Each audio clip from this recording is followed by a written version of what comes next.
Good evening, Nigeria. Welcome to TVC News Politics on Sunday. We're live from our studio in Abuja, the federal capital. I am Femi Akonde. Well, the past week has been quite controversial and the theater for a melodrama that kept Nigerians on the edge of their seats was the hallowed chambers of the Senate. The main characters are Senator Godswill Akpabio, the President of the Senate, and Natasha Akpoti, representing Kogi Central. It's not my job to tell you who is the protagonist or antagonist. You can figure that out yourself, but it is also based on your perspective and the information at your disposal. There are some incontrovertible facts.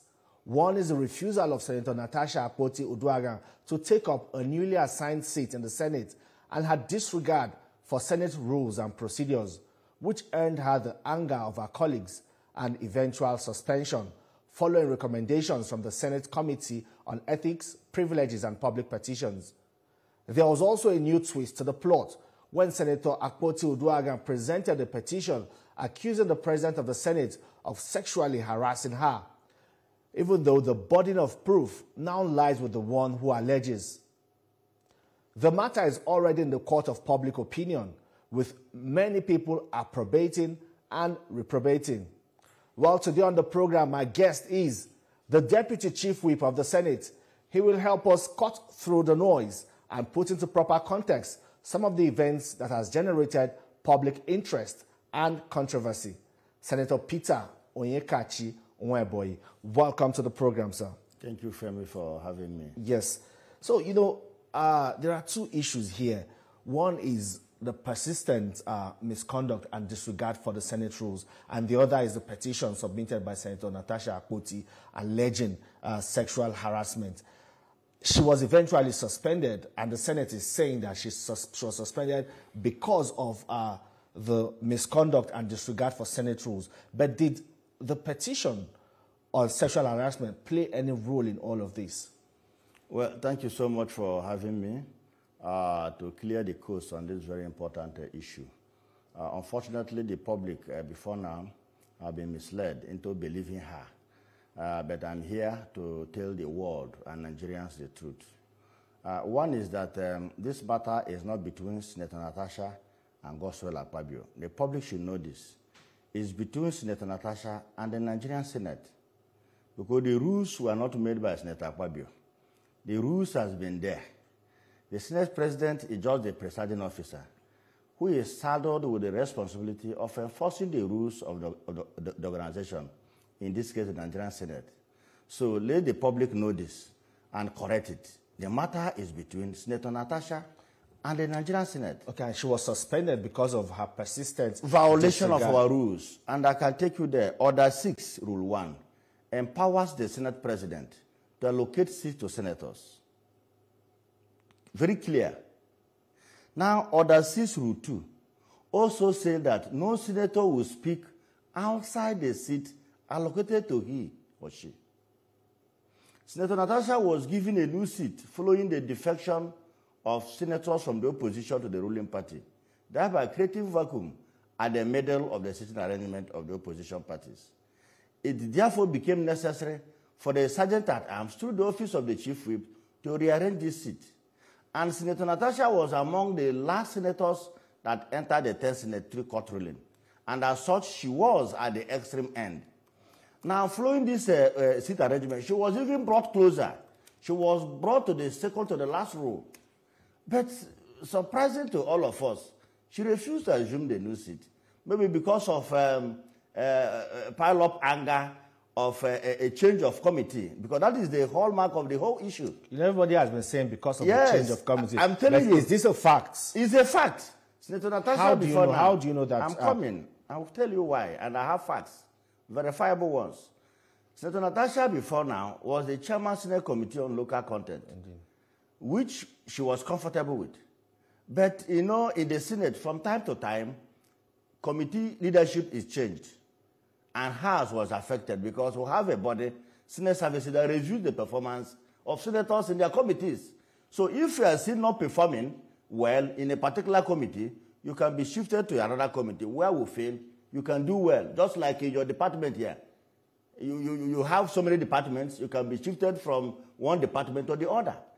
And if you are there to serve your people, that shouldn't bother you. So just move from local content to Committee on Diaspora.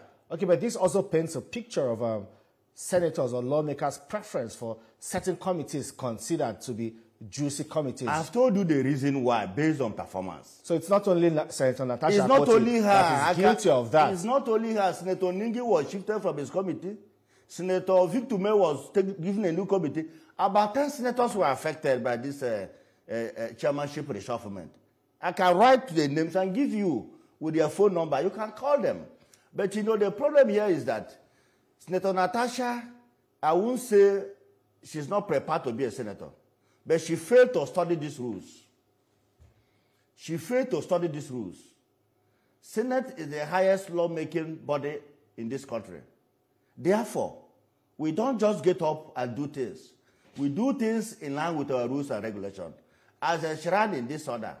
And all the actions and steps taken by the Nigerian Senate is in line with these rules. And I can give you, some people say, why are we suspending her over for 6 months?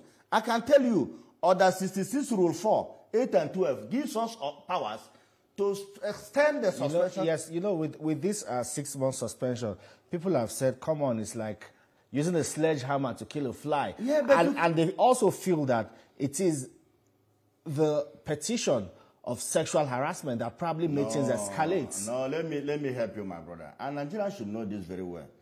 This woman is a known blackmailer. I hope you know that. Well, I don't know. This is not the first time she is accusing our leaders of sexual harassment. This is a woman that when you have problem with her, she will go to that accusation of sexual harassment. She is using her gender as a weapon. This is a woman that accused Reno Mokri of sexual harassment when the young man was in U.S. This is the same woman that accused her former boyfriend, in quote, Yaya Bello, of sexual harassment. This is the same woman that accused Dino Melaye of sexual harassment. This is the same woman that accused a minister, which is yet to name, of sexual harassment. So, a former minister came out to deny that. That is it. So when you look at all this, you will see which of the former ministers? The former minister of Solid Mirror, that is Kayode Fayemi, who is former governor of the I didn't mention his name, but there is a video where she accused a minister of sexual harassment. I can send you the video. You play it to the world. You play to the world. So this is a woman who is using her gender as a weapon. And that is a problem. Like I said in Arise, this woman is creating a very bad precedent for future Nigerian women that would like to venture into politics. Because if you understand why she's in politics, she shouldn't have been doing this. And moreover, who do you think will sexually harass a senator? We are equal. And on the same date that this incident happened, I was there from beginning to the end. We went for the birthday ceremony of the Senate President in Akwa Ibom. From the Victor International Airport, I drove with her in the same vehicle. I was sitting on the seat. She was sitting at the back with her husband, because she came with her husband. We attended about 4 or 5 functions of the Senate President within Uyo.